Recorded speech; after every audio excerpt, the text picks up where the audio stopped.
séptima parte. En toda la evolución no hay una transformación, un salto cuántico, comparable a este. Nunca había cambiado tan completa y totalmente al estilo de vida de una especie, su forma de adaptarse. Durante unos 15 millones de años la familia del hombre vivió como animales entre animales. El ritmo de los hechos desde entonces ha sido explosivo. Las primeras aldeas, las ciudades, las supermetrópolis, todo esto ha sido condensado en un instante de la escala temporal evolucionaria, apenas 10.000 años. John E. Pfeiffer. 21. Deja pensé. ¿Se ha preguntado alguna vez por qué la mayoría de nuestras astronaves saltaron al espacio con tripulaciones femeninas en un 70%? Helene tendió a Jacob el primer liquitubo de café caliente y se volvió hacia la máquina para recoger otro para ella. Jacob descorrió el sello exterior de la membrana semipermeable, permitiendo que el vapor escapara mientras contenía el líquido oscuro. El liquitubo casi estaba demasiado caliente para poder sujetarlo, a pesar de su aislamiento. Y confiaba que Helene sacara otro tema de conversación provocativo. Cada vez que estaban a solas, tanto como se podía estar en la cubierta abierta de una nave solar, Helene de Silva no perdía la oportunidad de ensalzarle en un ejercicio de gimnasia mental. Lo extraño era que no le importaba nada. La competición le había animado considerablemente desde que dejaron Mercurio 10 horas antes. Cuando era un adolescente, mis amigos y yo nunca consideramos los motivos. Solo pensábamos que era una bonificación añadida por ser hombre en una nave. De tales pensamientos nacen las fantasías púberes. ¿Quién escribió eso? John Duclos. ¿Ha leído alguna vez algo suyo? Creo que nació en Alto Londres, así que tal vez conociera a sus padres. Helene le dirigió una mirada acusadora. Jacob tuvo que combatir por enésima vez la tentación de decirle que la expresión era encantadora. ¿Qué profesional femenina adulta quería que le recordaran que todavía tenía hoyuelos? De todas formas, no merecía la pena acabar por ello con un brazo roto. Muy bien, se rió. Me ceñiré al tema. Supongo que la proporción hombre-mujer se debe a que las mujeres responden mejor a las altas aceleraciones, el calor y el frío, tienen mejor coordinación mano-ojo y superior fuerza pasiva. Supongo que eso debe de convertirlas en mejores astronautas. Helene sorbió del sifón de su liquitubo. Sí, esa es una parte. Casi todas las mujeres parece que son inmunes al mareo del salto. Pero usted sabe que las diferencias no son tan grandes. Esto explica que haya más hombres que se presenten voluntarios para astronautas que mujeres. Además, la mitad de los tripulantes de las naves del interior del sistema son varones, y 7 de cada 10 en las naves militares. Bueno, no sé nada de naves comerciales ni de investigación, pero yo diría que los militares seleccionan aptitudes de lucha. Sé que eso no se ha demostrado todavía, pero yo diría que, Helene se echó a reír. Oh, no tiene que ser tan diplomático, Jacob. Naturalmente que los hombres son mejores luchadores que las mujeres, estadísticamente, claro. Las amazonas como yo son la excepción. De hecho, ese es un factor de la selección. No queremos demasiados guerreros a bordo de una nave estelar. Pero eso no tiene sentido. La tripulación de esas naves sale a una galaxia inmensa que ni siquiera ha sido explorada del todo por la biblioteca. Tienen que enfrentarse a una amplia gama de razas alienígenas, la mayoría de ellas temperamentales como el infierno. Y los institutos no prohíben luchar entre las razas. A juzgar por lo que dice Fahim, no podrían aunque quisieran. Solo intentan mantener las cosas en orden. Entonces una astronave con humanos a bordo debería estar preparada para luchar. Helene sonrió mientras apoyaba el hombro contra la pared de la cúpula. Bajo la luz moteada de la cromósfera superior en hidrógeno alfa, su pelo rubio parecía un casco ajustado. Bueno, tiene razón, desde luego. Tenemos que estar preparados para luchar. Pero piense por un momento en la situación a la que nos enfrentamos ahí fuera. Tenemos que tratar literalmente con cientos de especies cuya única cosa en común es aquello de lo que nosotros carecemos, una cadena de tradición y elevación que se remonta a 2.000 millones de años.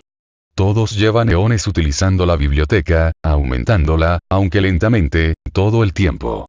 La mayoría de ellos son quisquillosos, hiperconscientes de sus privilegios, y dudan de esa tonta raza expósita del sistema solar.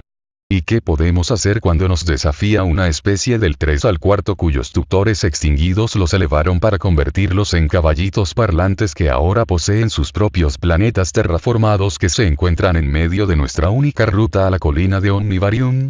¿Qué podemos hacer cuando esas criaturas sin ambición ni sentido del humor detienen nuestra nave y piden nada menos que 40 canciones de ballena como peaje? Helene sacudió la cabeza y frunció el ceño. Así que sería mejor pelear en una situación como esa. Una belleza como la Calipso, llena hasta rebosar de cosas necesarias en una comunidad precaria, y con un cargamento aún más precioso detenida en el espacio por un par de cascarones anticuados que obviamente habían sido comprados, no construidos, por los camellos inteligentes de a bordo. La voz de la mujer se fue apagando mientras recordaba. Imagine. Una nave nueva y hermosa, aunque primitiva, usando solo la diminuta porción de la ciencia galáctica que pudimos absorber cuando estaba siendo acondicionada, sobre todo de los impulsores, detenida por cascarones más viejos que César, pero construidos por alguien que había usado la biblioteca toda su vida. Helene se detuvo un momento y se dio la vuelta. Jacob se sintió conmovido, pero todavía más honrado. Conocía ya a Helene lo suficientemente bien para saber que, para ella, abrirse de esta forma era un acto de confianza. Advirtió que Helene había estado haciendo la mayor parte del trabajo. Hace la mayoría de las preguntas, sobre mi pasado, sobre mis sentimientos, y por algún motivo no he querido preguntarle a ella, a la persona interior. Me pregunto qué me lo impide. Debe de haber tanto ahí dentro. Supongo que la idea es no luchar, porque probablemente perderíamos, dijo en voz baja. Ella se giró y asintió. Tosió 2 veces, cubriéndose la boca con la mano.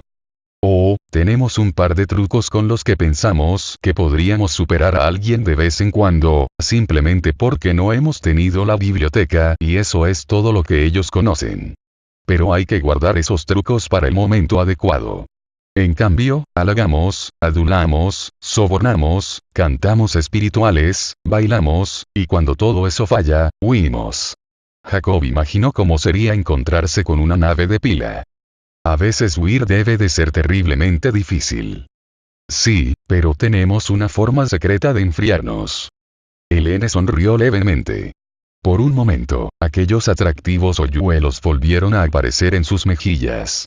Es uno de los motivos principales por los que las tripulaciones están compuestas sobre todo por mujeres. Vamos.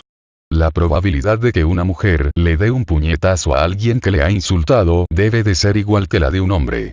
No creo que sea una gran garantía. No, normalmente no. Volvió a mirarle con aquella atractiva expresión. Por un momento pareció a punto de continuar. Luego se encogió de hombros. Vamos a sentarnos, dijo. Quiero mostrarle algo. Le guió alrededor de la cúpula y a través de la cubierta a una parte de la nave donde no había nadie y la cubierta circular flotaba a 2 metros del casco de la nave. El brillo chispeante de la cromosfera se refractaba extrañamente donde la pantalla de éxtasis se curvaba bajo sus pies. El estrecho campo de suspensión permitía que pasara la luz, pero la desviaba un poco. Desde donde se encontraban, podía verse parte de la gran mancha. Su configuración había cambiado considerablemente desde la última inmersión. Donde intervenía el campo, la mancha solar titilaba y ondulaba con nuevas pulsaciones que se añadían a las suyas propias. Helene bajó lentamente a la cubierta y luego se acercó al borde.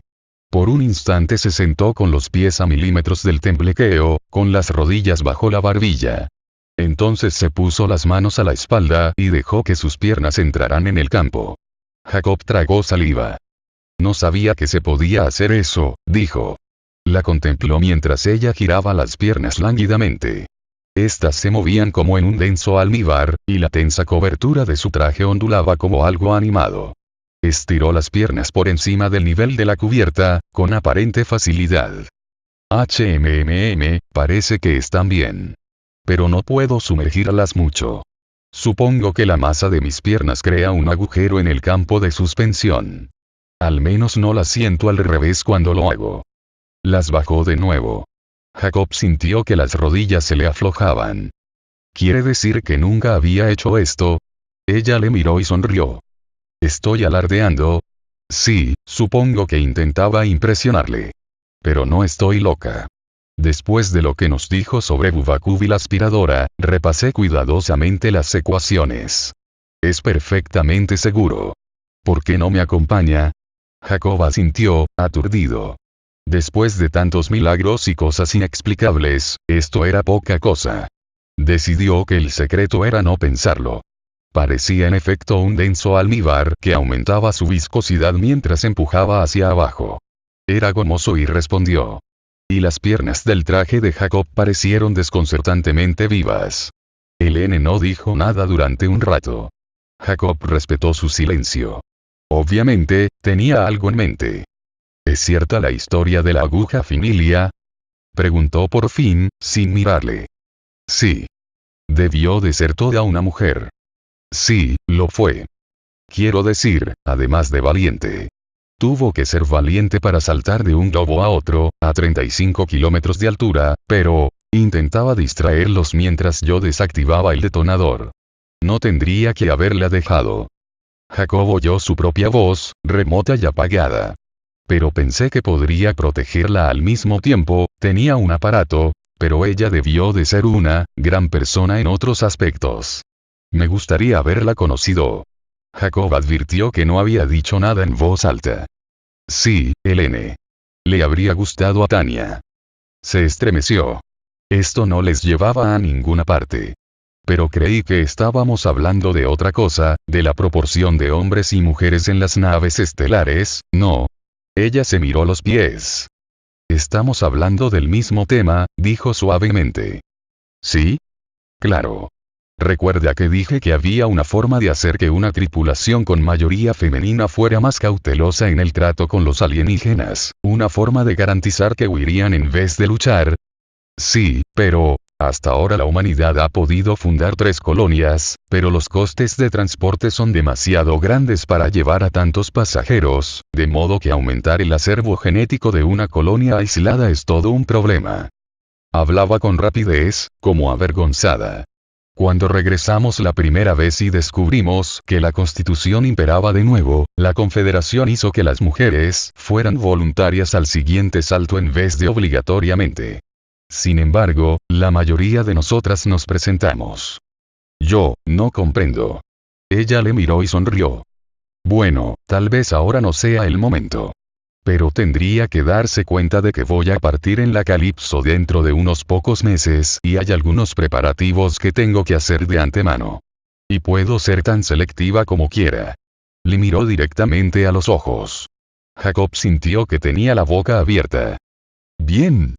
Helene se frotó las manos en el regazo y se dispuso a incorporarse. Supongo que será mejor que volvamos. Ya estamos muy cerca de la región activa, y debería estar en mi puesto para supervisarlo todo. Jacob se puso rápidamente en pie y le ofreció la mano. Ninguno de los dos vio nada gracioso en el arcaísmo. De camino al puesto de mando, Jacob y Helene se detuvieron para examinar el láser paramétrico. El jefe Donaldson alzó la cabeza cuando se acercaron. Hola. Creo que todo está a punto. ¿Quiere echar un vistazo? Claro. Jacob se agachó junto al láser. Su armazón estaba vuelto hacia la cubierta. Su cuerpo largo, fino y multicilíndrico giraba en un contenedor esférico. Jacob sintió que el suave tejido que cubría la pierna derecha de Helene rozaba levemente su brazo cuando se acercó. No era algo que le ayudara a concentrarse. Este es el láser paramétrico, empezó a decir Donaldson, mi contribución al intento de contactar con los espectros solares. Consideré que el sí no nos estaba llevando a ninguna parte, y me planteé comunicar con ellos de la forma en que ellos se comunican con nosotros, es decir, visualmente. Bien, como probablemente ya saben, la mayoría de los láseres operan solo en una o dos bandas espectrales muy estrechas, sobre todo en transiciones moleculares y atómicas concretas. Pero este podrá hacerlo en cualquier longitud de onda que quieran, solo con marcarla en este control, señaló el control central de los 3 que había en la cara del armazón. Sí, dijo Jacob. Entiendo algo de láseres paramétricos, aunque nunca he visto uno. Supongo que tiene que ser suficientemente poderoso para penetrar nuestras pantallas y seguir pareciendo brillante a los espectros. En mi otra vida, dijo De Silva irónicamente, a menudo hablaba de su pasado, antes de saltar con la Calypso, con defensivo sarcasmo, podíamos crear láseres multicolores y sintonizables con tintes ópticos. Producían gran cantidad de energía, eran eficaces e increíblemente simples. Sonrió. Es decir, a menos que se te cayera el tinte. Entonces, vaya lío. Nada me hace apreciar más la ciencia galáctica que saber que nunca tendré que limpiar del suelo un charco de rodamina 6G. ¿Podían sintonizar de veras a través de todo el espectro óptico con una sola molécula? Donaldson mostró su incredulidad. De todas formas, ¿cómo cargaban un láser teñido? A veces con lámparas. Normalmente con una reacción química interna usando moléculas de energía orgánica, como azúcares. Había que usar varios tintes para cubrir todo el espectro visible.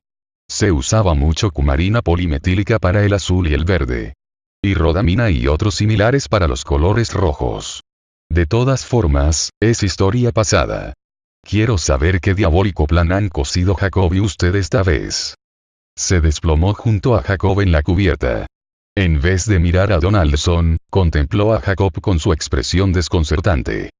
Bueno, la verdad es que es muy simple. Jacob tragó saliva. Traje canciones de ballena y poemas de delfín, por si los espectros resultaban ser poetas. Cuando el jefe Donaldson mencionó la idea de apuntar un rayo para comunicar con ellos, le ofrecí las cintas. Añadiremos una versión modificada de un viejo código de contacto matemático. También es cosa de él, sonrió Donaldson. Yo no sabría reconocer una serie de Fibonacci si viniera una y me mordiera. Pero Jacob dice que es uno de los viejos estándares. Lo era, dijo De Silva. Pero después del Avesarius dejamos de usar las rutinas matemáticas. La biblioteca se asegura de que todo el mundo se comprenda mutuamente en el espacio, así que ya no tiene sentido usar los viejos códigos pre-contacto. Empujó levemente el calibrador. Este rotó suavemente en su armazón. No dejarán que esto gire libremente cuando el láser esté conectado, ¿verdad? No, naturalmente lo fijaremos bien, para que el rayo láser dispare a lo largo de un radio desde el centro de la nave. Eso impedirá que se produzcan esos reflejos internos que le preocupan. Pero todos querremos llevar puestas estas gafas cuando esté conectado. Donaldson sacó un par de gruesas gafas oscuras de un saco colocado junto al láser. Aunque no existiera ningún daño para la retina, la doctora Martine insistiría. Está convencida de los efectos del resplandor sobre la percepción y la personalidad. Volvió la base entera patas arriba, y encontró luces brillantes donde nadie sabía que existían. Las responsabilizó de las alucinaciones en masa cuando llegó. Así que cambió de canción cuando vio a las bestias. Bueno, es hora de que vuelva al trabajo, anunció el N. No debería haberme apartado tanto tiempo. Debemos de estar acercándonos. Los mantendré informados. Los dos hombres se levantaron mientras ella sonreía y se marchaba. Donaldson se la quedó mirando. ¿Sabe, Demois? Al principio pensé que estaba usted loco. Luego supe que tenía razón. Ahora estoy empezando a cambiar de opinión otra vez. Jacob se sentó. ¿Cómo es eso? Todos los tipos que conozco serían capaces de desarrollar una cola para agitarla si esa mujer silbara. No puedo creer que tenga tanto autocontrol. Pero no es asunto mío, claro. Tiene razón. No lo es. A Jacob le molestaba que la situación fuera tan obvia. Estaba empezando a desear que terminara la misión para poder dedicar toda su atención al problema. Se encogió de hombros. Era un gesto que había hecho muchas veces desde que salió de la Tierra. Cambiando de tema, me estaba preguntando sobre este asunto de los reflejos internos. ¿Se le ha ocurrido que alguien podría estar perpetrando un gran engaño? ¿Un engaño? Con los espectros solares. Todo lo que tendrían que hacer es meter a bordo una especie de proyector holográfico, olvídelo. Donaldson sacudió la cabeza. Eso fue lo primero que comprobamos. Además, ¿quién podría falsificar algo tan intrincado y hermoso como ese rebaño de toroides? Y una proyección como esa, llenando todo nuestro campo de visión, tendría que ser hecha por las cámaras situadas en la zona invertida. Bueno, tal vez el rebaño no, pero ¿y los espectros humanoides? Son bastante simples y pequeños, y es increíble la forma en que evitan las cámaras, girando más rápido que nosotros para permanecer arriba. ¿Qué puedo decir, Jaque? Cada pieza de equipo que se sube a bordo es inspeccionada cuidadosamente, junto con los artículos personales de cada uno, por ese mismo motivo. No se ha encontrado ningún proyector, ¿y dónde podrían esconderse en una nave abierta como esta? Tengo que admitir que a veces me he preguntado eso mismo. Pero no veo ninguna forma de que alguien pueda estar perpetrando un truco. Jacob asintió lentamente. El argumento de Donaldson tenía sentido. Además, ¿cómo podría reconciliar una proyección con el truco de Bubacub con la reliquia Letani? Era una idea tentadora, pero un truco no parecía muy probable. Distantes bosques de espículas latieron como fuentes ondulantes. Chorros individuales se alzaron unos junto a otros a lo largo del borde de la célula supergranulada que latía lentamente cubriendo la mitad del cielo. En su centro se encontraba la gran mancha, un gran ojo negro, bordeado por zonas de brillante calor. A unos 90 grados al otro lado de la cubierta, un grupo de oscuras siluetas esperaban de pie o arrodilladas junto a la cámara del piloto. Solo podían distinguirse los contornos contra el brillo escarlata de la fotosfera. Dos sombras podían identificarse entre las personas cercanas al puesto de mando. La figura alta y delgada de Cuya se encontraba a un lado, apuntando a un alto y retorcido arco filamentoso que colgaba, suspendido, sobre la mancha. El arco crecía lentamente, cada vez más cercano. La otra sombra identificable se separó del grupo y empezó a acercarse a trompicones hacia Jacob y el jefe. Era redondo por arriba, más grande que por abajo. Ahí sí podría esconderse un proyector. Donaldson señaló con un ademán la enorme silueta que se acercaba hacia ellos retorciéndose. ¿Qué? Fajín. Susurró Jacob, aunque no servía de nada dados los sistemas auditivos del Cantén. No puede hablar en serio. Solo ha participado en 2 inmersiones. Sí, murmuró Donaldson. Pero con todas esas ramas, preferiría buscar contrabando entre las ropas de Bubacub que hay dentro. A Jacob le pareció captar por un instante cierto tono humorístico en la voz del ingeniero jefe. Miró a su compañero, pero el hombre puso cara de póker. Eso era en sí mismo un pequeño milagro. Sería demasiado si el hombre estuviera haciendo un chiste. Los dos se levantaron para saludar a Fajín. El Cantén silbó una alegre respuesta, sin mostrar ningún signo de que hubiera oído nada. La comandante Lene de Silva ha expresado la opinión de que las condiciones climatológicas solares son sorprendentemente tranquilas. Dijo que esto será de gran valor para resolver problemas solonómicos no relacionados con los espectros solares. Las mediciones implicadas requerirán poco tiempo. Mucho menos del que nosotros ahorraremos con estas excelentes condiciones. En otras palabras, amigos míos, tienen ustedes unos 20 minutos para prepararse. Donaldson silbó. Pidió ayuda a Jacob y los 2 hombres se pusieron a trabajar en el láser, colocándolo en su sitio y comprobando las cintas de proyección. A unos pocos metros de distancia, la doctora Martínez rebuscó en su bolsa pequeñas piezas de instrumentos. Tenía ya puesto el casco si a Jacob le pareció oír una imprecación en voz baja. Maldita sea. Esta vez vas a tener que hablar conmigo. 22. Delegación. ¿Cuál es el propósito de estas criaturas de luz? Se pregunta el reportero. Pero sería mejor preguntar, ¿qué propósito tiene el hombre? Nuestro trabajo es alzarnos sobre nuestras metafóricas rodillas, ignorando el dolor con la barbilla levantada con orgullo infantil, diciendo a todo el universo, mírenme. Soy el hombre. Me arrastro donde otros caminan. Pero ¿no es estupendo que pueda arrastrarme a cualquier parte? La capacidad de adaptación, sostienen los neolíticos, es la especialización del hombre. No puede correr tan rápido como el guepardo, pero al menos puede correr. No puede nadar tan bien como una nutria, pero sabe nadar.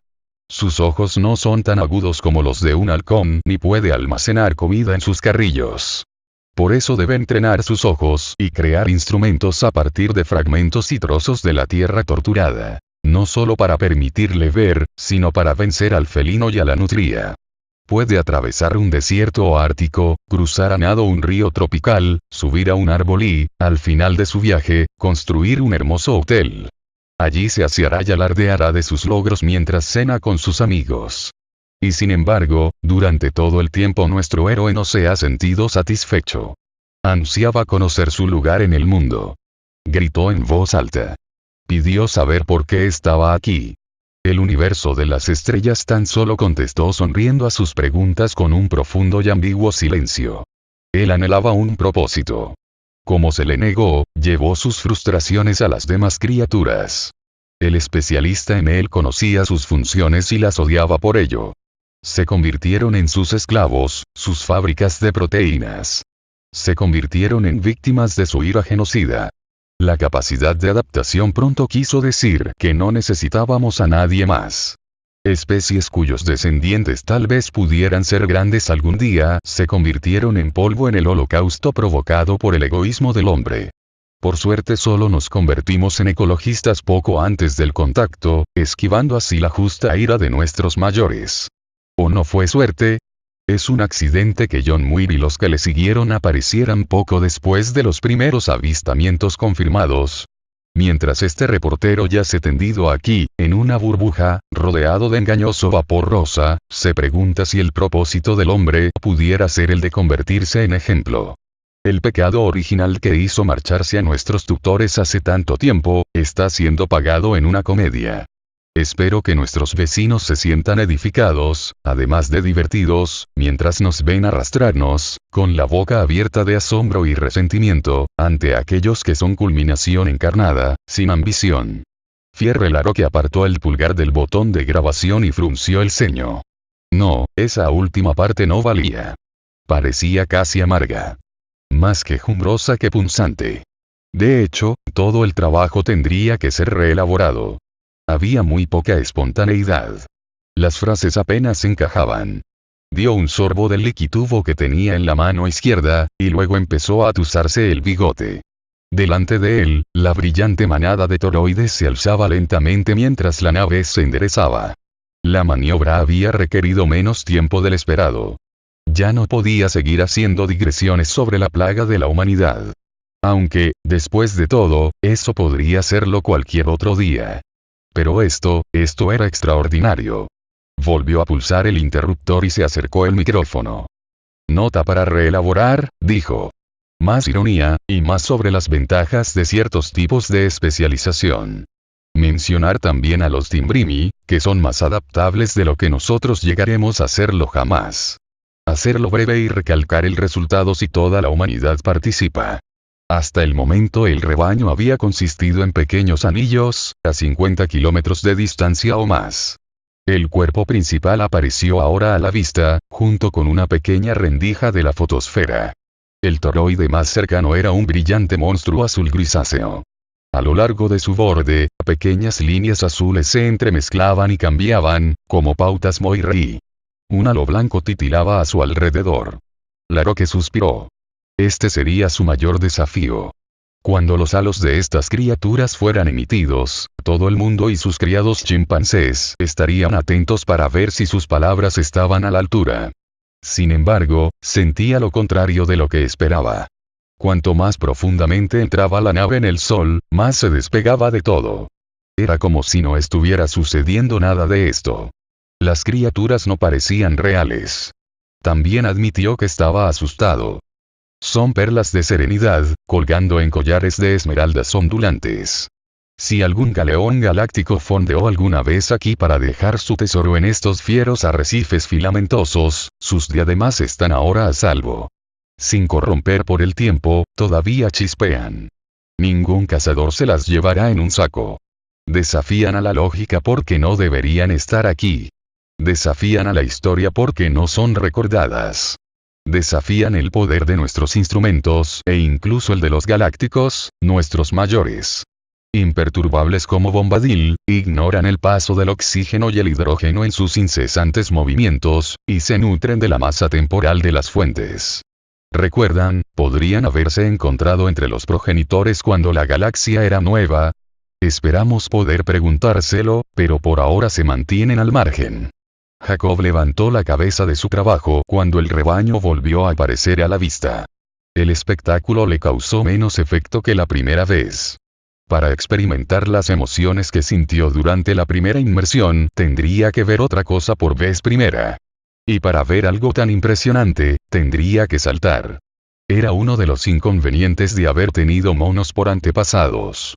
Sin embargo, Jacob podría pasarse horas mirando las encantadoras pautas que hacían los toroides. Y durante unos momentos, cuando recordaba el significado de lo que veía, se sentía otra vez anonadado. El ordenador que Jacob llevaba en el regazo mostraba una pauta de líneas curvas conectadas, isótopos del espectro que habían visto una hora antes. El contacto no había sido gran cosa. Un solariano aislado se sorprendió cuando la nave salió de detrás de un grueso rizo de filamentos cerca del borde del rebaño. Se alejó de ellos, y luego permaneció gravitando receloso a unos pocos kilómetros de distancia. La comandante de Silva ordenó que la nave virara para que el láser paramétrico de Donaldson pudiera apuntar a la aleteante criatura. Al principio el espectro retrocedió. Donaldson murmuró y maldijo mientras ajustaba el láser, para ejecutar las diversas modulaciones de la cinta de contacto de Jacob. Entonces la criatura reaccionó. Sus tentáculos, alas, brotaron del centro de su cuerpo como un resorte. Empezó a ondular pintorescamente. Luego desapareció en un destello verde brillante. Jacob examinó las lecturas del ordenador. El solariano había ofrecido una buena visión a las cámaras. Las primeras grabaciones mostraban que parte de su ondular estaba en fase con el ritmo bajo de una melodía ballena. Jacob intentaba averiguar ahora si el complicado espectáculo que emitió justo antes de marcharse tenía una pauta que pudiera interpretarse como una respuesta. Terminó de esbozar el programa de análisis que quería que ejecutara el ordenador. Tenía que buscar variaciones sobre el tema de la canción ballena y el ritmo en 3 regímenes, color, tiempo y brillo, a lo largo de la superficie del espectro. Si encontraba algo, podría conseguir un enlace por ordenador en tiempo real durante el próximo encuentro. Es decir, si había un nuevo encuentro. La canción ballena era solo una introducción a la secuencia de escalas y series matemáticas que Jacob planeaba enviar. Pero el espectro no se quedó a escuchar el resto. Hizo a un lado el ordenador y bajó su asiento para poder mirar los toroides más cercanos sin tener que mover la cabeza. Un par de ellos giraba lentamente a 45 grados del ángulo de la cubierta. Aparentemente, el giro de las criaturas toroides era más complicado de lo que pensaba. Las intrincadas pautas que barrían rápidamente el borde de cada una representaba algo en su configuración interna. Cuando dos de los toroides se tocaban, buscando mejores posiciones en los campos magnéticos, no había ningún cambio en las figuras rotatorias. Interactuaban unas con otras como si no estuvieran girando. Los empujones y apretones se hicieron más pronunciados a medida que pasaban por el rebaño. El N de Silva sugirió que era debido a que la región activa sobre la que estaban se moría. Los campos magnéticos se hacían más y más difusos. Kuya se sentó junto a Jacob, cerrando sus mandíbulas con un chasquido. Jacob empezaba a reconocer algunos de los ritmos que los dientes de Kuya hacían en diversas situaciones. Había tardado mucho tiempo en darse cuenta de que eran parte del repertorio fundamental del PRIN, como las expresiones faciales lo son para un ser humano. ¿Puedo sentarme aquí, Jacob?, preguntó. Es mi primera oportunidad de darle las gracias por su cooperación allá en Mercurio. No tiene que agradecerme nada, Kuya. Un juramento de secreto durante 2 años es de rigor en un incidente como este. De todas formas, la comandante de Silva recibió órdenes muy claras de la Tierra para que nadie volviera a casa hasta que firmaran. Sin embargo, tenía usted derecho a decírselo al mundo, a la galaxia. El Instituto de la Biblioteca ha quedado avergonzado por las acciones de Bubacub. Es admirable que usted, el descubridor de su error, muestre mesura y les deje enmendarse. ¿Qué hará el Instituto, aparte de castigar a Bubacub? Kuya dio un sorbo de su bicuo liquitubo. Sus ojos brillaban. Probablemente cancelarán la deuda de la Tierra y otorgarán servicios gratuitos a la sucursal durante algún tiempo. Más aún si la Confederación accede a un periodo de silencio. No puedo definir su ansiedad por evitar un escándalo. Además, probablemente le recompensarán. A mí. Jacob se sintió aturdido. Para un terrestre primitivo, cualquier recompensa que los galácticos pudieran darle sería como una lámpara mágica. Apenas podía creer lo que estaba oyendo. Sí, aunque probablemente sentirán cierta amargura porque no ha mantenido sus descubrimientos más en privado. La magnitud de su generosidad probablemente será inversa a la notoriedad que consiga el caso de Bubakub. Oh, ya veo. La burbuja había estallado. Una cosa era recibir un premio de gratitud de los poderes establecidos, y otra que le ofrecieran un soborno. No es que el valor de la recompensa resultara menor. De hecho, el premio sería incluso más valioso. ¿O no? Ningún alienígena pensaba exactamente igual que un hombre. Los directores del Instituto de las Bibliotecas eran un enigma para él. Todo lo que sabía con seguridad era que no les gustaría recibir mala prensa. Se preguntó si Kuya hablaba ahora a nivel oficial, o si simplemente predecía lo que creía que iba a suceder a continuación. De repente Kuya se volvió y miró al rebaño que pasaba. Sus ojos brillaron y un leve zumbido surgió tras los gruesos labios prensiles. El Prince sacó el micrófono de la rendija situada junto a su asiento. Discúlpeme, Jacob, pero me parece ver algo. Debo informar a la comandante. Kuya habló brevemente por el micrófono, sin apartar la mirada de una posición a unos 30 grados a la derecha y 25 de altura. Jacob miró, pero no vio nada. Pudo oír el distante murmullo de la voz de Helene llenando la zona de la cabeza del asiento de Kuya. Entonces la nave empezó a virar. Jacob comprobó el ordenador. Los resultados estaban allí. El encuentro anterior no había mostrado nada reconocible como respuesta. Tendrían que seguir haciendo lo de antes. Sofontes. La voz de Helene resonó por el intercomunicador. Prim Kuya ha hecho otro avistamiento. Por favor, regresen a sus puestos. Las mandíbulas de Kuya chascaron. Jacob alzó la cabeza. A unos 45 grados, un pequeño punto de luz fluctuante empezó a crecer más allá de la masa del toroide más cercano. El punto azul fue aumentando mientras se aproximaba hasta que pudieron distinguir 5 apéndices irregulares, bilateralmente simétricos. Se alzó rápidamente, y luego se detuvo. La manifestación de espectro solar del segundo tipo les sonrió con su burda imitación de la forma humana. La cromósfera brillaba en rojo a través de los agujeros irregulares de sus ojos y su boca. No hicieron ningún intento de enfocar a la aparición con las cámaras invertidas. Probablemente habría sido inútil, y además esta vez el láser P tenía prioridad. Jacob le dijo a Donaldson que siguiera con la cinta de contacto primario, desde el punto en que se interrumpió el último. El ingeniero alzó su micrófono. Que todo el mundo se ponga las gafas, por favor. Vamos a conectar el láser. Se puso las suyas, y luego miró alrededor para asegurarse de que todo el mundo lo había hecho. Kuya estaba exento. Aceptaron su palabra de que no corría peligro. Entonces conectó el interruptor. Incluso a través de las gafas, Jacob pudo ver un tenue brillo contra la superficie interior del escudo mientras el rayo se abría paso hacia el espectro. Se preguntó si la figura antropomórfica sería más cooperativa que la manifestación anterior, la de forma natural. Por lo que sabía, era la misma criatura. Tal vez antes se había marchado para maquillarse para esta aparición actual. El espectro se agitó impasible mientras era atravesado por el rayo del láser de comunicación. No muy lejos, Jacob pudo oír a Martine que maldecía en voz baja. No, no, no. Susurró. El casco sí y las gafas solo permitían divisar su nariz y su barbilla. Hay algo, pero no está ahí. Maldita sea. ¿Qué demonios pasa con esa cosa? La aparición se hinchó de repente como una mariposa aplastada contra el casco de la nave. Los rasgos de su cara se convirtieron en largas y estrechas franjas de negrura ocre. Los brazos y el cuerpo se extendieron hasta que la criatura no fue más que una banda azul rectangular e irregular a unos 10 grados del cielo.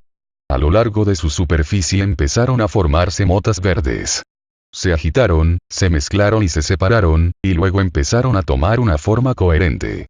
¡Santo Dios!, murmuró Donaldson. Fagin dejó escapar un trino tembloroso. Kuya empezó a chascar los dientes. El solariano estaba completamente cubierto de brillantes letras verdes, en alfabeto romano. Decían: márchense. No vuelvan. Jacob se agarró a los lados de su asiento. A pesar de los efectos sonoros de los extraterrestres y la ronca respiración de los humanos, el silencio era insoportable. Minnie. Intentó no gritar con todas sus fuerzas. ¿Recibe algo? Martine gimió. Sí, no. Recibo algo pero no tiene sentido. No encaja.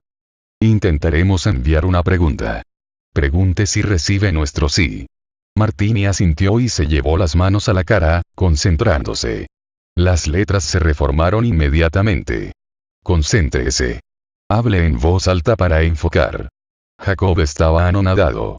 Pudo sentir en su interior que su mitad controlada casi temblaba llena de horror. Lo que él no pudo resolver lo hizo el aterrado Mr. Ide. Pregúntele por qué nos habla ahora y no lo hizo antes. Martine repitió la pregunta en voz alta, lentamente. El poeta. Él hablará por nosotros. Está aquí. No, no puedo. Gritó Laroque. Jacob se volvió rápidamente y vio al pequeño periodista, encogido, aterrado, junto a las máquinas de alimento. Él hablará por nosotros. Las letras verdes brillaban. Doctora Martine, llamó Helene de Silva. Pregúntele al solariano por qué no podemos volver. Después de una pausa, las letras volvieron a cambiar. Queremos intimidad. Por favor, márchense. ¿Y si volvemos? ¿Entonces qué? Preguntó Donaldson. Martine repitió la pregunta, sombría. Nada. No nos podrán ver. Tal vez a nuestros jóvenes, a nuestro ganado. No a nosotros. Eso explicaba los dos tipos de solarianos, pensó Jacob. La variedad normal debían de ser los jóvenes, que tenían la tarea de pastorear a los toroides. ¿Dónde vivían entonces los adultos? ¿Qué clase de cultura tenían? ¿Cómo podían unas criaturas compuestas de plasma ionizado comunicarse con los acuosos seres humanos? Jacob se sintió angustiado ante la amenaza de la criatura. Si querían, los adultos podían evitar a una nave solar, o a una flota de ellas, tan fácilmente como un águila podía hacerlo con un globo. Si cortaban ahora el contacto, los humanos nunca podrían obligarlos a renovarlo. Por favor, pidió Kuya. Pregúntele si Bubaku los ofendió. Los ojos del Prim brillaban acaloradamente y el castañeteo continuaba, ahogado, entre cada palabra. Bubaku no significa nada. Insignificante. Márchense. El solariano empezó a desvanecerse. El rectángulo irregular se hizo más pequeño a medida que retrocedía. Espera. Jacob se levantó. Estiró una mano para agarrar la nada. No nos dejéis. Somos vuestros vecinos más cercanos. Solo queremos compartir con vosotros. Al menos decidnos quiénes sois. La imagen quedó difusa en la distancia. Un rizo de gas oscuro cubrió al solariano, pero antes pudieron leer un último mensaje. Un grupo de jóvenes se congregó a su alrededor y el adulto repitió una de sus frases anteriores. El poeta hablará por nosotros.